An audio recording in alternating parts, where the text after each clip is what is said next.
Delhi assembly ఎన్నికల్లో BJP ఘన విజయం సాధించడంతో విశాఖ బీజేపీ కార్యాలయంలో బీజేపీ శ్రేణులు సంబరాలు చేసుకున్నారు.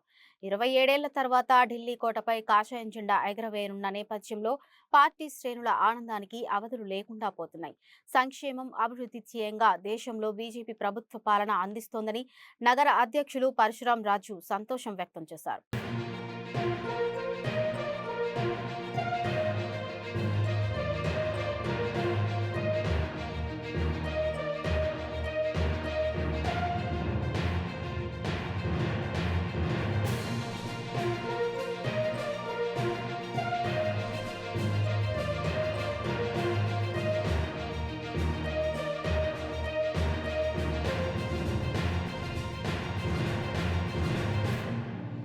భారతీయ జనతా పార్టీ జెండా రెపరెపలాడుతుంది.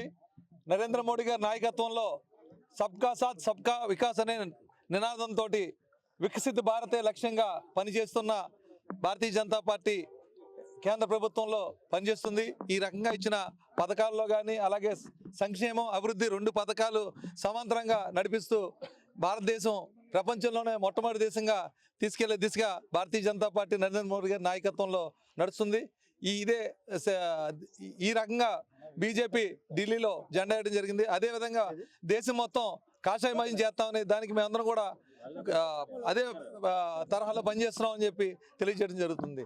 హస్తినాపురాన్ని హస్తగతం చేసుకోవటం ఏదైతే ఉందో యావత్ భారతీయ జనతా పార్టీ ప్రతి కార్యకర్త కూడా వాళ్ళ ఆనందాన్ని పంచుకుంటున్నాడు. సుమారు 27 సంవత్సరాల తర్వాత, సుమారు 5 టర్మ్స్ తర్వాత భారతీయ జనతా పార్టీ ఢిల్లీని హస్తగతం చేసుకుంది. మొట్టమొదటిసారి భారతీయ జనతా పార్టీ ప్రభుత్వం మదన్ లాల్ ఖురానా గారి నేతృత్వంలో భారతీయ జనతా పార్టీ ప్రభుత్వం వచ్చింది.